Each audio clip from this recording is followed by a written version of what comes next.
Topsy, Topsy, Topsy, Topsy. Okay, that ought to do it. Do what exactly?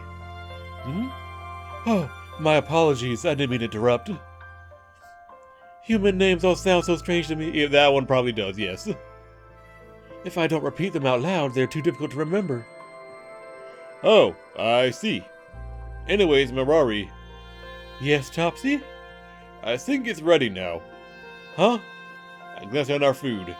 The noodles have begun to expand after absorbing some of the water, and the steam rising from the bowls has lessened considerably. If we're going to eat our fill, now's the time. Oh, yes, of course. Mirari picks up her fork and takes another look at the bowl. She raises her fork out of the bowl and licks the water off of it as though she was trying to eat soup with a fork. After watching Mirari do this for a couple times, I interrupt her. You can drink the water last after you've eaten all the noodles. Just watch me and do what I do. Under Mirari's watchful gaze, I pick up my fork. After pushing it into the clump of noodles and turning the fork a few times, I raise my fork to my mouth. I take a big mouthful and happily begin to chew the warm, filling noodles. I see. The food is submerged and the water is too hot to touch, so use a tool to bring the food to your mouth. Pretty much. Now, why don't you give it a try? Huh? Me? Of course, that's why you were watching me, remember? Don't worry, it's dead simple. Just give it some noodles. Just get some noodles on the end of the fork and bring it to your mouth. Oh, okay. I'll give it a try. Mirari nervously picks up her fork once more. Mimicking my actions to the best of her ability, Mirari clumsily scoops up a large number of noodles. She then raises her utensil, at which point most of the noodles slip off her fork and back into the bowl beneath. Luckily for Mirari, however, a couple of noodles manage to hang on to the utensil. After quickly examining the foreign food one more time, Mirari hesitantly places them in her mouth. Is it good? This is delicious.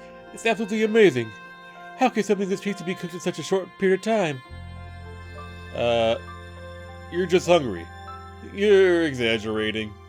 I like instant noodles as much as the next person, but at this point, I'm pretty sure you're hungry enough that even stale bread would taste good. Anything tastes good when you're hungry, you know? The moment I finish speaking, a faint grumbling emanates from Mirari's stomach. Her face is tinged red as she looks down, silently regretting the unfortunate timing of her body's honesty. Despite her embarrassment, Mirari picks up her fork one more time and continues to eat. See what I'm talking about? Anyway, it's perfectly natural to become ravenous out here. Your body burns a lot of calories warming itself up when you're out in the cold. After surviving that snowstorm and sleeping for so long, I'd be surprised if you weren't hungry. Let me get a sip real quick.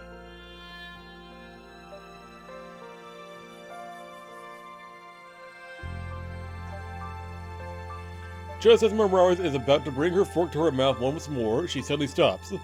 The snowstorm. I hope she's alright. She? It's nothing. I was just talking to myself, that's all. Ha ha ha. Clearly hoping to avoid questioning, Mirari quickly brings the fork to her mouth and takes another bite. The moment she does, her lips curl up at the sides and a joyful smile appears on her face. After a few tries, Mirari has gotten the hang of eating with a fork. Fueled by hunger, she devours most of the noodles in no time at all, leaving little more than water behind. If I'm not careful, she might finish her own portion first and then start on mine.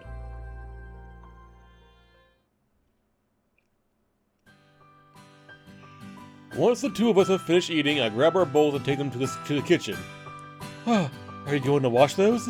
That's the plan. Unless you'd like to give them both one more lick before I do. Don't remind me of my shameful behavior. Hunger truly does turn one into a different person. Music's kind of loud.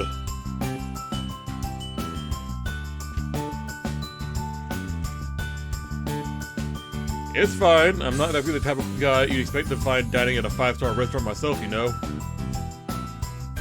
Does she know what a restaurant is? Be that as it may, I was not going to ask if I could lick the bowls.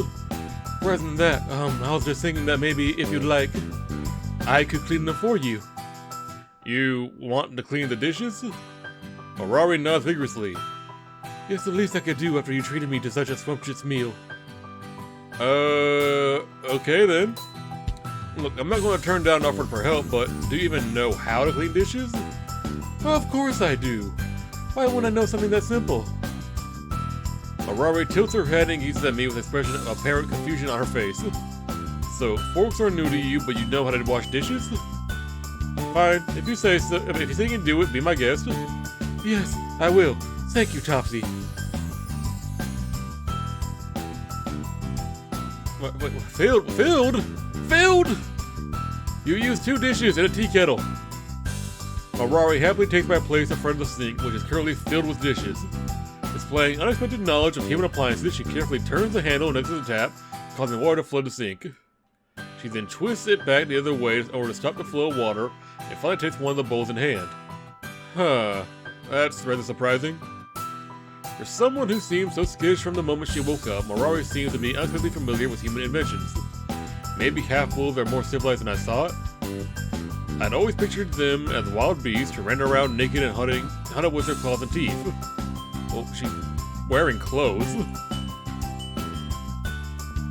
Despite that, Harari had been closed since the moment she showed up here, and she hasn't done anything particularly strange or unruly. If anything, she's like an ordinary human being who's lived on the brink of society for a little bit too long. As I compare Harari to an ordinary human being, my mind flashes back to the moment I found her. Cold, pale, and shivering, dressed in human clothing, seeking shelter in a cabin. Apart from her ears and tail, everything about her screamed human. While thinking back to our initial encounter, one more thought crossed my mind. Having found her dressed in wet, disheveled clothing, I made sure to remove Harari's clothes, then washed and dried them before dressing her once more. At that time, even though it was not my intention, I did get a good look at her naked body. Yep, just like a human alright. Wait, what am I thinking about? Bad, Topsy, get your mind out of the gutter. Just as I pull myself back to reality, Harari suddenly turns around to face me. Okay, all done. Huh? The dishes, I finished cleaning them. I unconsciously turned my head towards the sink.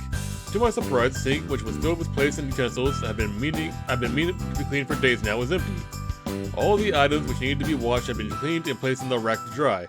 You cleaned everything? Of course. I couldn't just clean 1 or 2 bowls and call it a day's work. Well, I wouldn't have blamed you if you had. Really, you didn't need to do all of this. Don't be silly. I did this because I wanted to, not because I had to. Besides, if I'm going to be staying here, I need to make sure I earn my keep. Hang on, we're kind of skipping a few levels, aren't we? Oh. Okay then. As long as you're fine with it, I guess. Shuffling off with a bright smile on her face, Harari quickly disappears into the next room. The moment she does, her words dawn on me, and a look of confusion creeps onto my face. Wait, staying here? Earn my keep? Harari was suddenly talking about the night she already stayed, right? Or is she actually assuming that I'll let her stay another? I look out the window to contemplate kicking Harari out. No matter how nice Harari is, it's against the rules for humans to associate with half-humans in any way. Against what? Whose rules?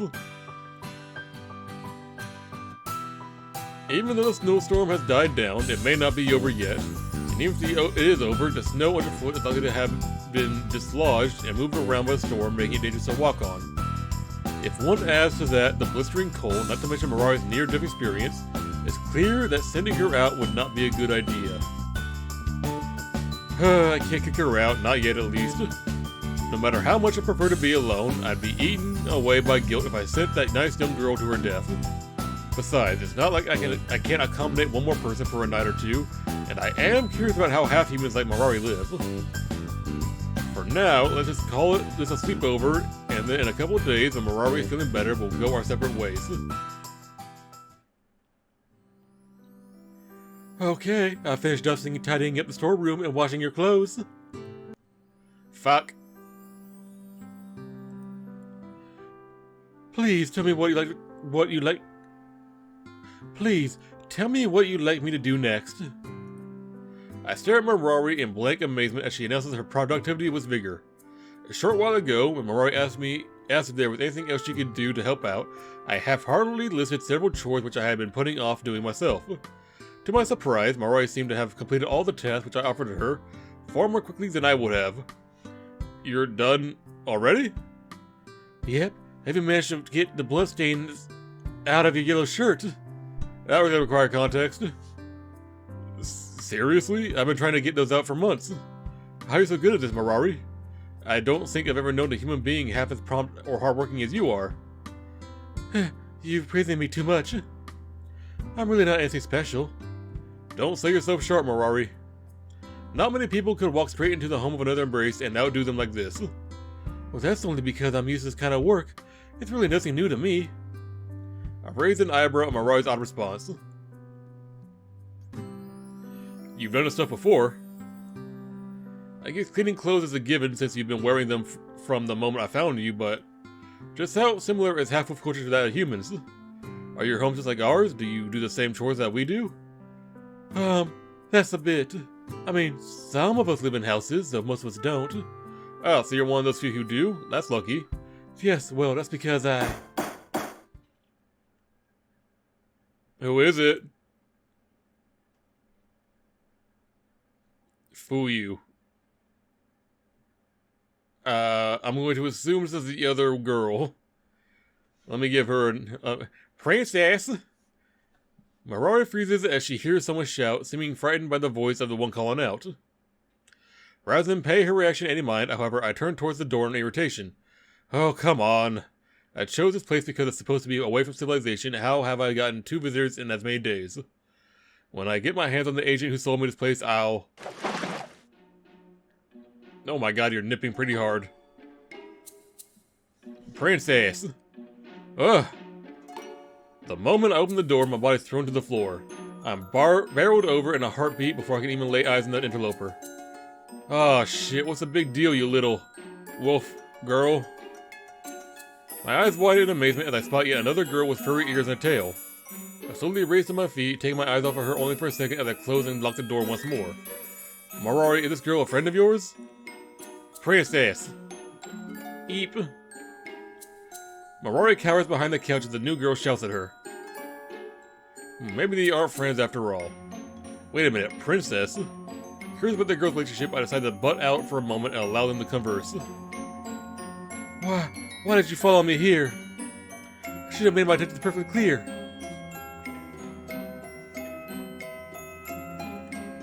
Don't ask stupid questions. You're our princess. Of course someone's going to come looking for you. But it was a blizzard out there. You could have been killed. The same goes for you, princess. How could I not be worried when you suddenly went... Fuck. How could I not be worried when you suddenly went out in the middle of that storm? I didn't ask you to worry about me. I can take care of myself, you know. You know, for individuals that live out in the fucking mountains, you're wearing very not suitable clothes. Oh yeah, I can totally see that by the fact that you're seeking refuge with a human. How unsightly. Our princess boarded with some low-life human. Topsy is not a low-life. He took me in when I was cold and hungry. He gave me food and shelter and none of that would have been necessary if you just stayed with the pack. Whatever this guy's done for you, the fact of the matter is that the situation is the result of your own selfishness. You can't just suddenly declare that you're leaving, princess. It doesn't work like that. I know that. I know I shouldn't have left without giving notes like that, but Nelson, you are safe now and that's all that matters. Now come on, let us return and tell your mother the good news. She must be worried sick about you. Princess? I don't want to go. What? What do you mean you don't want to go back? This is our pack we're talking about. You must return. I'm not going. The hell you aren't? The aggressive half-wolf grabs Marori by the wrist and forcefully drags her towards the door. Marori tries to resist, but it's clear that this new girl is much stronger than she is. Before the forceful girl can reach the door, however, I call out to her. Wait a minute. Hearing my shout, the girls both turn to face me. What is it? You even promised us taking our leave? Well, not exactly, it's just... Just what? Spit it out, human. Breathe a deep sigh, then glare at the forceful wolf girl. What is it? What was that look you're giving me? Are you trying to intimidate me, a proud soldier of... Shut up. The girl flinches as I speak to her in a serious tone of voice. Take a few steps closer, using our difference in height to unintentionally increase the effect of my intimidation. If you want to leave, that's fine, but I'm not going to just stand here and watch as you force Mirari to go along with your willfulness. But I can't leave without the princess. If I do that, I'll be banished for sure. And if you leave with Mirari, you'll be putting her in danger. Listen to me. Just last night, Mirari was both freezing and starving. She could have died, given the state she was in. I'm not about to let you drag her out in the cold to her death. Do you understand? Sulking, the girl nods. Faced with the very real prospect of Mirari's death, she can't bring herself to refute my words. Topsy, does this mean you let me stay a little while longer? That's right, just until you're healthy enough to be up and about on your own. Oh, thank goodness. Thank you so much, Topsy. You have no idea how much this means to me. He just letting you stay in this dumb shack of his. It's not worth being thankful over. Now, but don't be like that, Fuyu. Oh, I know. Why don't I make lunch for the three of us? Lunch? 3 of us? I raise an eyebrow at Mirari's proposition. Fuyu, on the other hand, begins to wag her tail with her ears clearly picked up. That's right. Wouldn't it be wonderful to eat hot food together in this warm, cozy cabin? Well, when you put it that way, I guess it doesn't sound that bad. Oi, you decided these things on your own? Never said that this rude girl could stay. Upon hearing my complaint, Mirari's ears begin to droop. She looks down at me with big watery eyes. She looks up at me with big watery eyes, as though silently pleading for her friend to join us. I mean it, no uninvited guest. And besides, we just ate breakfast. It's too soon to be. I'm not doing that one. Fuyu stands beside Mirari and pulls the exact same maneuver. Like a pair of puppies, they look up at me pleadingly, appealing to my conscience and humanity. Damn it. Fine, do as you please. Yes. Woohoo! The moment I give my consent, Mirari and Fuyu both start to jump up and down. Tails wagging, teeth showing, they both appear to be thrilled by the notion of sharing a hot meal together. This calls for celebration. I'll make something extra special with plenty to go around for all 3 of us. No, don't do that. Like I said, we only just ate breakfast, so I'm really not hungry. Something special? Like what? Did this guy bring a bunch of amazing food from human civilization? He sure did. I've only tried one dish so far, but I'm sure the others are just as delicious. Hey, are you two even listening to me? No celebrating, and no serving for me, got that? Oh, I can't wait. I'm getting hungry just thinking about eating the princess's delicious cooking. Yeah, I'm glad to hear it. I'll get started right away. Let me just head to the storeroom to find something to cook with. Ignoring me until the very end, the 2 girls run off toward the storeroom, enthralled by the promise of delicious food. Forget it. They'll be gone soon enough anyway. For now, let's see if Mirari is as good at cooking as she is cleaning.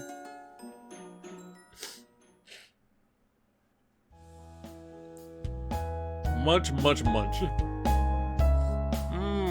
So good. Princess, you have outdone yourself. I watch on with both caution and amazement as Fuyu eats her fill. Given a bowl full of canned peas and other kept foods, all either steamed or stewed to perfection by Mirari, Fuyu hasn't put her bowl down once. I want to tell her to use cutlery, but at this point, I'm afraid to interrupt. From the beginning, Fuyu has been either lowering her face to the bowl or lifting the bowl to her face. The fact that Mirari brought out spoons has apparently failed to register. Though I shouldn't be surprised, this girl was subject to the same terrain and conditions as Mirari, and it makes sense that she be famished. Maybe I should offer her my bowl as well. The moment I place a hand on my bowl... Topsy, you going to eat as well? Oh, no, I was just... It's okay.